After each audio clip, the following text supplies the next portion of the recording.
Hello everyone and welcome to our fifth video in the composition series. Today continuing to talk about writing melodies, or more specifically we're going to talk about what to do with the bass line that accompanies our melodies. You may notice that I've added my name and my YouTube playlist link down here. This is for our external viewers. We've had in the last couple of weeks a number of classes join us from other schools and other divisions, so I just want to make sure that those are available to them permanently when they're looking at the PowerPoint slides. For my students, please continue to use the stream links from within Microsoft Teams. Last week, we talked quite extensively about the use of triads. Triads being the simplest chords that you can work with, and they're just built three notes in a row, based on, in our case at least, based on notes from our C scale or whatever our key is. But specifically, we have notes, or the triads that we've chosen. If we're looking at the rules, our triads chosen on the first and last note of the period are always going to be the tonic triad, which is a triad built on the tonic or first note of the scale in the key that we're in. Likewise, measure 4 we determined would be a dominant triad. Now, this is a soft rule. This is a rule that can be broken, but for now we're sticking to this because we're going for a fairly classical method of composition. Once we start looking at chord progressions, you can be much more selective about what this note or what that triad ends up being. You can also choose multiple triads to fit any melody note. Here I've got a G in my melody. I could choose any triad that has a G in it. So for example, GBD, that's a G triad. I could also use EGB, which would be an E minor triad. And I could also use a C triad again, but it would feel a little bit static. So we chose to use that dominant triad there because that's what sounded best. At the end of the melody, you need to have this voice leading where I've got a single chord that leads into the tonic. I need to have 5-1 happening in the bass, so the fifth note being G, going to 1, which is the C. I've got 2 to 1 happening, D down to C. I've got 7 to 8 happening up here, B natural to C. So we need to follow those voice leading rules at the end of a phrase. It gives us a real hard definition feeling of going home. But what do we do with these bass notes? I mean, last week all we did was took the bottom note from our triad and put it into the bass line. Nothing that exciting. There's nothing wrong with long notes, but unfortunately they can be kind of boring, especially if it's just half note, half note, half note. So why don't we elaborate? Why don't we put some more information in there to make it sound a little more exciting? There are two different kinds of elaboration we're going to talk about. Technically, they are both melodic elaboration. Harmonic elaboration is still technically melodic elaboration, but it just has a different feel. So what exactly is melodic elaboration? Well, starting off with the fact that we want some more movement in the bass, maybe we just want to make the bass more like a melody line, or even a harmony against our current melody. Let's set some rules before we actually get started on this. As in our previous lesson, the root of the triad should still be beat 1 of every bar. This is sort of a safety rule. This is a dummy proof. When your first beat is a note from the root of the triad that you're playing underneath, it's going to sound at least okay. We can look at placing what we are looking at, I should say, is placing a note, rhythmically speaking, in between the bass notes of measure 1, beat 1, and measure 2, beat 2. And it'll give that feeling that a melody is flowing towards the next note. If the two notes are really close together, we might consider jumping past the note that we're headed to and then coming back within a skip. So we'll show you what those look like. But the elaboration note doesn't need to be from the triad. This is a melody, so we have a little more flexibility in what that's going to look like. And ultimately, if you don't like the bass note, change it. You know, you're not really that like a total slave to what you've already previously written. So let's talk about what these melodic figures are, and then we'll show you how to put all this information to use. I know it's kind of a big chunk of information at once. So a melodic figure is basically just a musical gesture or a musical pattern. So when I say a passing note or an arpeggiation, you would know what that looks like and what that sounds like just based off of the fact that that figure or that pattern is something you've done before. Just like when I say, this is a scale, you automatically think of do, re, mi, fa, sol, la, ti, do, right? You don't, that direction of musical movement. A melodic figure is much the same thing. So the first two that we're going to use are skip step and a passing note. A skip step is basically skipping past the note that you're headed towards by one step and then coming back to that destination note. A passing note is when you place a pitch between your first and second note and the melody will pass through it on its way. So let's take a look in Sibelius here and see if we can create some of that ourselves. So here I have a melody that we created and added triads to last week. This is completely unchanged. Let's give it a quick listen.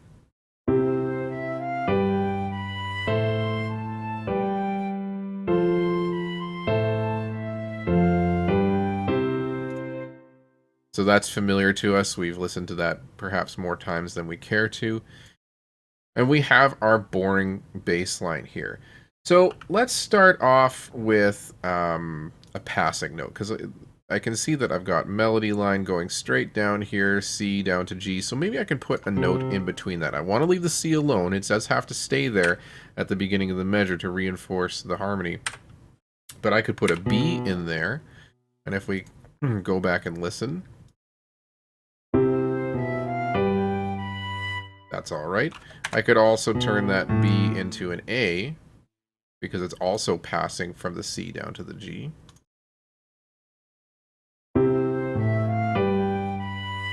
And I like that a little bit better because it has a sort of 2-1 feel going into the G. But what about here? G going into A. Let's get that cursor out of the way here. G going into A. There's no notes that are diatonic to this key, which means there are no notes that are in this key that are between G and A. There's no G sharp, there's no A flat.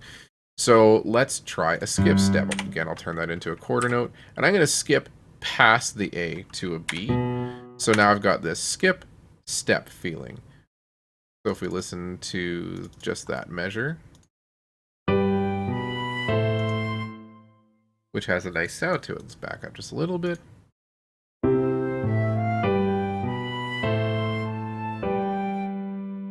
I didn't really like that big octave jump. I didn't really like how that sounds. So I told you that I could change notes if I wanted to. I'm going to drop that down the octave. It's still the tonic of this, or I should say it's the root of this triad, not the tonic.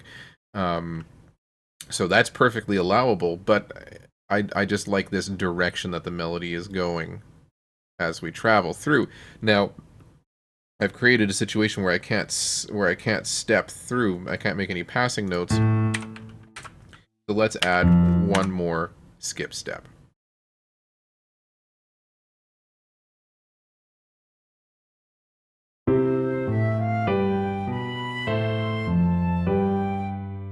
Already much more interesting as far as bass lines go. So we've got our passing note.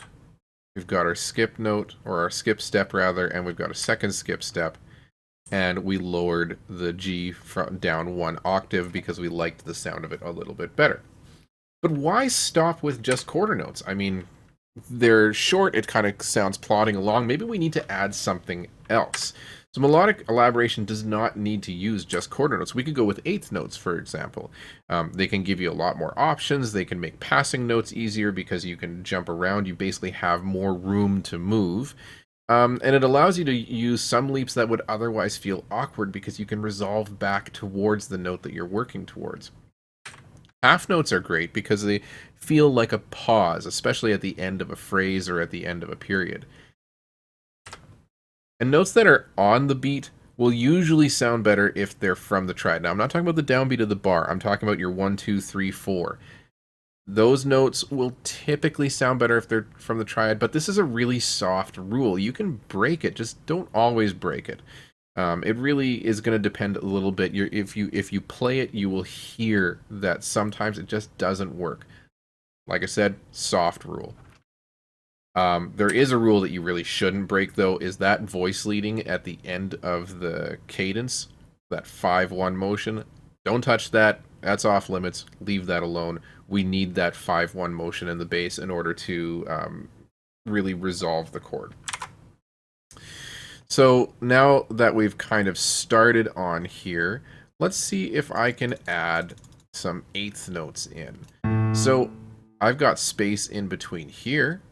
Maybe I can add a passing note. I kind of want to leave this quarter note alone because, you know, remember when I said before, you know, you want to have that first beat of your phrase be a really clear and obvious down or tonic feel to it. So let's change this note. I'm going to go back to the B, but change it to an eighth note and add an eighth note A.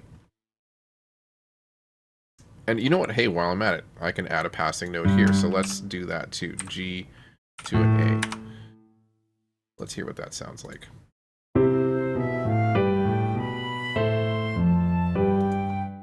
Awesome. I like that. And I'm not going to change everything. I'm going to leave this one alone because lots and lots of eighth notes might just sound too busy. Once again, not digging this whole giant octave leap. So I'm going to pop that sucker down. Let's just drop that right down there. So now we've got a G or an F. We got an A. Again, I'm going to leave this 5-1 action alone. We don't want to mess with that.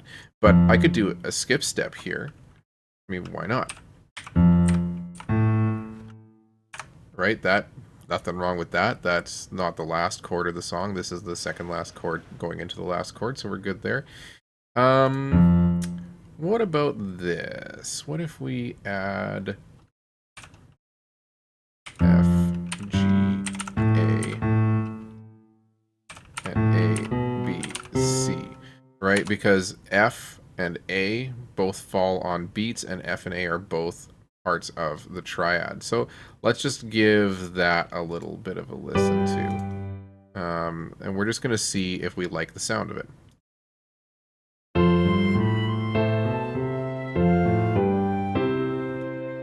So I really liked this measure here. I wasn't a huge fan of this. So this is where I'm going to break the rules a little bit. I'm still ending up on a triad tone. But let's give this a listen. So this is where I'm kind of breaking the rules. Just to, if I, you know, and maybe it won't sound better. And if it doesn't sound better, we'll get rid of it.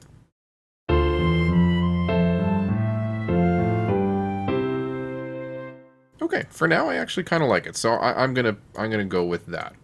So there's our example.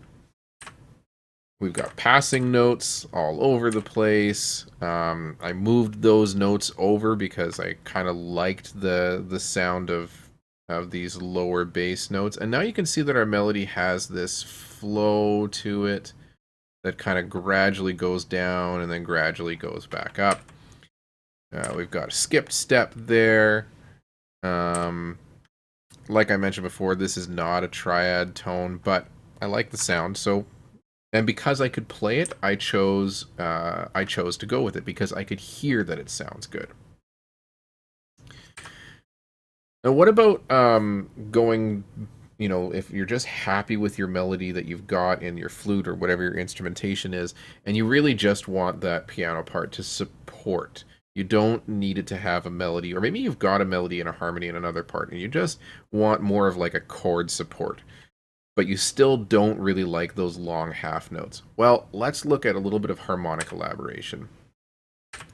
We want to stick to notes from the triad wherever possible, and we're going to basically blow up the triad. So we're going to use a whole chord, and we're just going to place those notes kind of as we like within the bar, in the bass, of course. The triads can be played, or triad notes can be played in a row from like lowest to highest or highest to lowest. And that's called an arpeggio, or arpeggiation is that particular movement.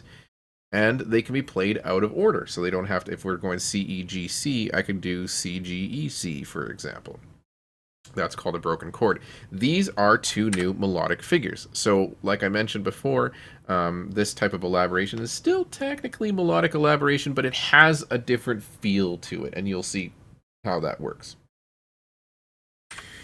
Now, we got to make sure, though, that when we do this, that we mix it up. We don't want to have too much of one thing. And we're going to take a look at exactly why we want that. So I'm going to copy a new version of our melody over here for our melodic setting. Okay, so I'm back to the original chords, although I am going to drop that down to the G. So let's start off with just arpeggiating all of our chords. So I've got C there. If you are building a triad, I need C. And actually, you know what? I'm going to make this into eighth notes. C, E, G, C. There's an arpeggio. Basically, it's just this triad, but broken up, and I added an extra C because I like 4 eighth notes in a row. So I could do that here too. G, B, D, G. And I can just keep going. A, C, E, A, and G, B, D, G. Sorry about my email notification there. So let's just give a listen to that.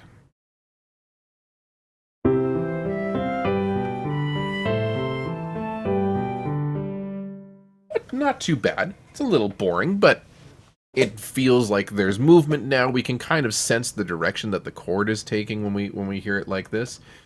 But like I said, it's a little bit boring. This is all arpeggiation, but it does sound fine because once again we've got that bass note, that root of the triad as our first beat, so it's pretty much going to always sound okay. Let's go back to Sibelius here. And what if we tried putting these notes out of order? Let's go C, G, maybe come back down from the E to the C. So this is a broken triad, or a broken chord, I should say. There's not a straight line going up or down. It's kind of broken up. Let's do a more extreme one, jumping from G to G, doing a whole octave. We can come back down to the B and to the D. Now, I've still got all the notes of the chord. They're all there, but now they're all out of order. We'll maybe follow this pattern again. A, E, C, and E. So this time I'm using the E twice, but that's fine. And G, B, G, E. Good. Oh, and we brought that down last time too. Okay, let's give that a listen.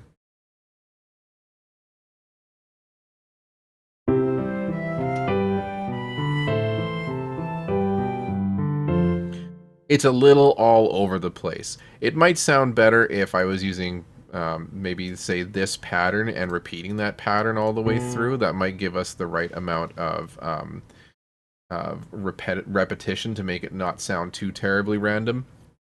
But realistically, it's just a little all over the place. Now, regardless, both of these work because the root of the triad is the first note in the bar. Okay? Like I said, it sort of idiot-proofs your whole plan if you use that, if you follow that rule. So this time what we're going to do is just mix them up a little bit. I still like this motion here, this C, G, E, C, but I'm going to throw in an arpeggio here. And it'll give us a little bit more flow.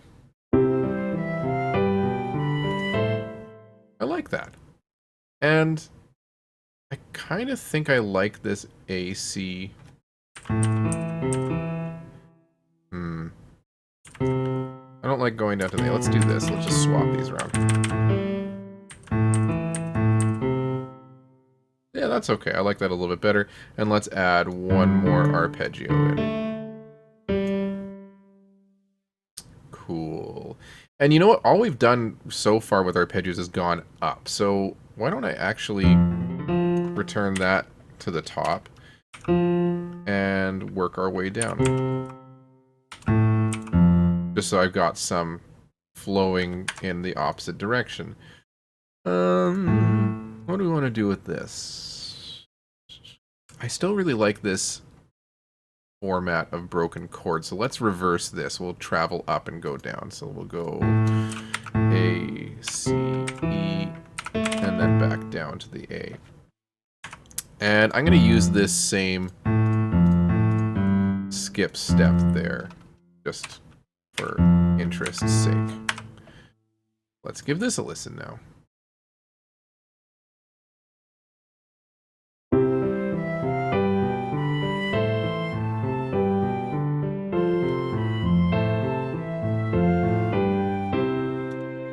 I mean, that is so much more interesting to listen to. So we've got a broken, whoopsie, let's go back. We've got a broken chord here, here, and here. We've got arpeggios here, here, and here, and we kept a skip step. So now we have much more variation, so melodically this sounds way, way better. But we can step this game up one more notch and even mix that stuff up. So the best sound, in a lot of cases, will be some kind of mixture of melodic and harmonic elaboration. Sometimes having the bass line follow in its own sort of melodic pattern, versus sometimes having it more of a chord structure. So let's go into Sibelius here.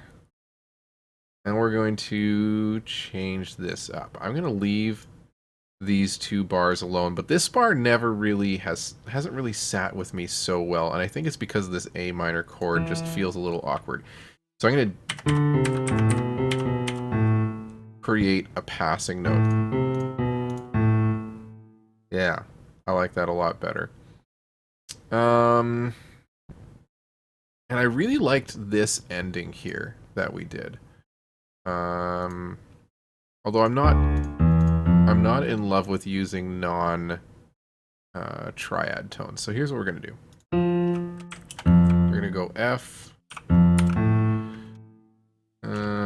we'll do a passing note. F, G, A, and we'll leave that a quarter note. And this one we'll keep the A. And we'll go to C, and we'll keep that the same. Now this is a pretty big jump, so maybe we'll break up this chord, and we're going to drop that B all the way down. So as you can see, I'm just kind of experimenting here with different sounds to see sort of what I like. This is where you're at a bit of a disadvantage if you can't hear it, but that doesn't mean that you can't write it and still follow the rules perfectly. When I'm grading these assignments, I'm not necessarily looking at how they sound.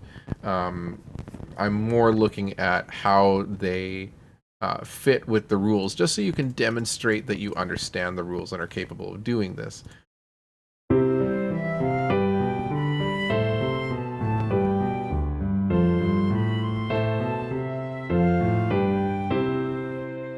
Now, how much more interesting is that melody? We now have a really nice mixture of different things. We've got a couple broken chords, we've got arpeggiation once, we've got some passing notes, we've got a skip step. This is really the ultimate melodic elaboration. Could it be better? Absolutely. I'm not winning a Granny or Granny. I'm not winning a Grammy or a Juno here. We're just looking at using the rules kind of as they've been set out classically. So let's do a quick review. Elaborating the bass simply means expanding the simple triad root that we put in place to be a little bit more interesting. Melodic elaboration specifically is taking that bass note and turning it into more than just a bass note, but into a melody. Harmonic elaboration is a type of melodic elaboration, but it's really just giving things kind of like a chord structure. This is really not the official definition, but it's how we're using it in our investigation of how to write a melody. Melodic figures, we looked at 4. There's actually quite a lot of melodic figures, but these 4 are pretty common, and they're really easy to refer to. So we've got a skip step, a passing note, arpeggiation, and broken chords. And arpeggiation and broken chords being very, very similar to one another. It's really just the order the notes come in. You still need to have a good cadence with the 5-1 motion at the end, so let's not mess with that second last chord. And mix up the figures you use. Don't use them over and over and over again. Make sure you use different things from time to time just to make things interesting. Let's talk about next lesson, because this is all we're doing this week. We're not going further than this, and that's just because the assignments are going to be a little bit more time consuming. So we're not going to have a second video. There'll just be a couple assignments to go with this.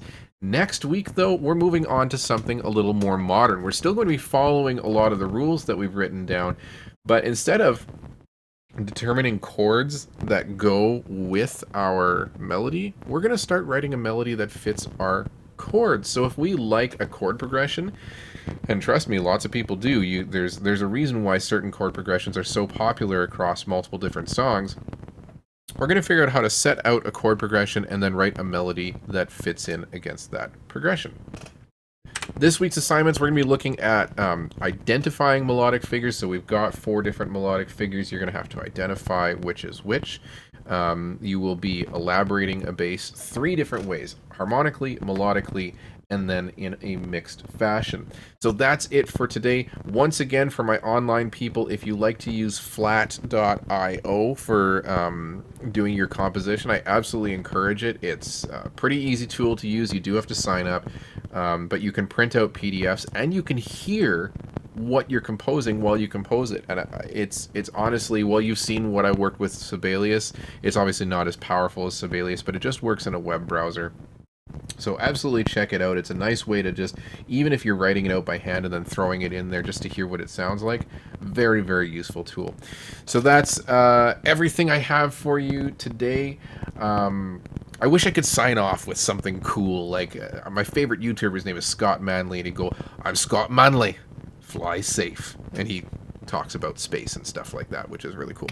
But I don't have a sign-off line, so that's really all it is for this week. Can't wait to see you guys next week, and cannot wait to see what composing you do.